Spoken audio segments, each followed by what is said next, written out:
Halo semua, apa kabarnya? Semua pasti sehat ya? Minggu kemarin saya ditelepon sama penipu 2 kali loh. Penipunya ngaku dia dari Google. Dia nawarin kerjaan ke saya sebagai reviewer. Isi kerjaannya adalah nulis review tentang tempat-tempat usaha yang ada di Google Map. Katanya untuk satu review saya akan dapat 10.000. Pas saya dengar kata reviewer, kayaknya keren banget ya. Terus nomor teleponnya itu bukan nomor HP biasa, tapi nomor telepon rumah. Karena kondisinya begitu, awalnya saya pikir beneran. Tapi saya pikir lagi, nggak mungkin bisa dapat uang segampang itu. Nah, jadi saya bilang aja kalau saya nggak minat. Terus kemarin ada keponakan saya main ke rumah. Nah, karena ada dia, saya bisa jalan-jalan berdua sama istri. Kebetulan Najmah baru aja nonton film bareng sama teman-teman sekolahnya. Dia nonton film horor yang judulnya Di Ambang Kematian. Katanya filmnya serem banget, jadi saya ajak istri saya untuk nonton film itu. Awalnya dia nolak, tapi karena ini kesempatan langka, jadi dia mau.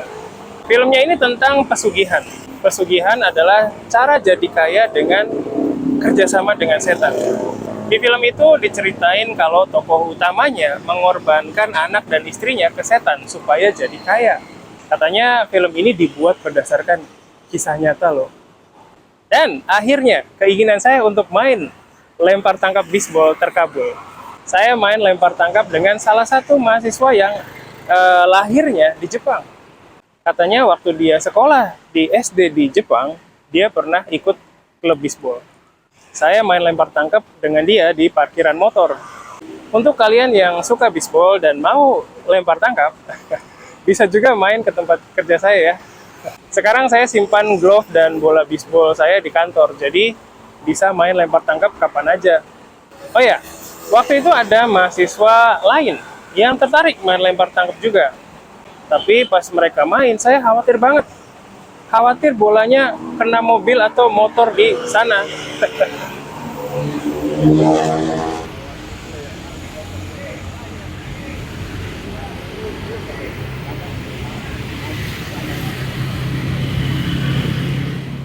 Oke, itu tadi cerita keseharian saya.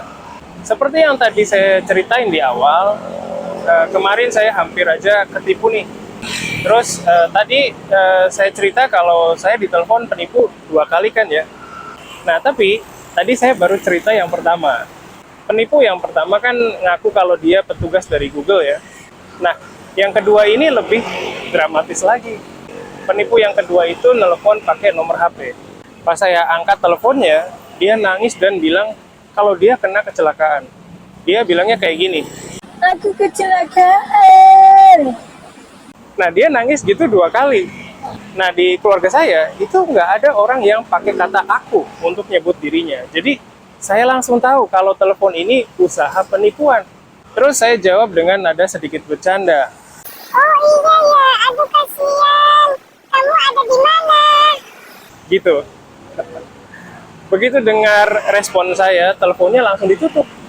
Saya baru kali ini dapat telepon kayak gitu, jadi perasaannya campur aduk. Antara senang karena nggak kena tipu dan khawatir. Jangan-jangan nomor telepon saya nanti dipakai untuk usaha penipuan yang lain. Habis saya terima telepon yang kecelakaan tadi, saya langsung blok aja nomor penipunya. Nah, karena ada pengalaman kayak tadi, di video kali ini saya mau ngomongin tentang kasus penipuan yang sering ada di Indonesia. Orang Indonesia itu masih banyak yang belum dapat pendidikan dengan baik, apalagi yang tinggalnya di desa. Jadi banyak orang Indonesia yang jadi sasaran para penipu. Modus penipuan yang dulu sering muncul adalah penipuan lewat SMS.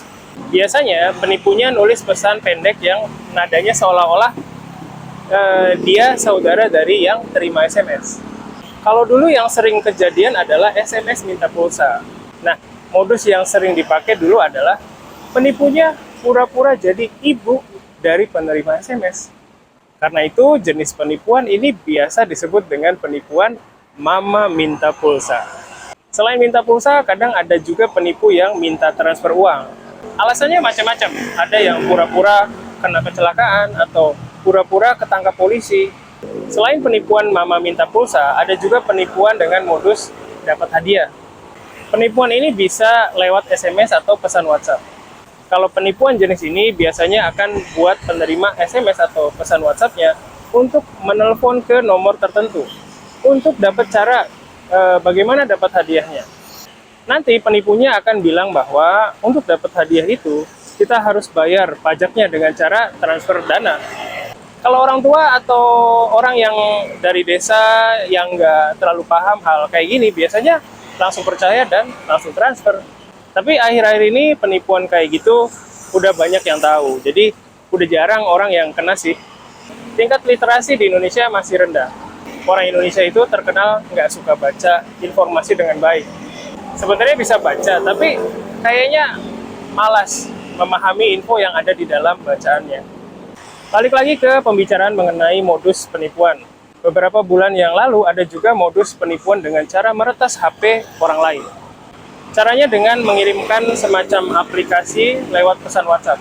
Aplikasi itu disamarkan jadi macam-macam. Nah, yang paling banyak itu disamarkan jadi undangan pernikahan. Akhir-akhir ini banyak orang Indonesia yang menyebar undangan pernikahan dalam bentuk digital. Para penipu memanfaatkan itu sebagai jalan untuk meretas HP orang lain. Kalau orang yang nggak paham, biasanya penasaran, terus mengklik atau men-tap aplikasi yang ada di pesan WhatsApp. Nah, kalau udah begitu, teleponnya keretas deh. Sekarang kan di dalam telepon itu ada akun marketplace kayak Tokopedia, Shopee, terus ada akun mobile banking juga. Kalau HP-nya udah keretas, penipu bisa dengan bebas menguras tabungan yang ada di mobile banking atau belanja dengan akun marketplace-nya. Oh ya, jenis HP yang gampang kena retas itu jenis HP Android ya. Soalnya HP Android itu bisa install aplikasi selain dari Google Play. Beda dengan iPhone yang cuma bisa pakai aplikasi dari App Store. Untuk kalian yang pakai HP Android, hati-hati ya. Oh ya, modus penipuan yang pakai cara telepon kayak yang saya ceritain di awal juga lagi rame di Indonesia. Ini sama kayak ore-ore sagi di Jepang ya. Kalau penipuan dengan cara nelpon mungkin kita bisa hindari, tapi orang-orang di desa atau orang yang belum biasa pakai telepon kayaknya masih jadi sasaran empuk para penipu.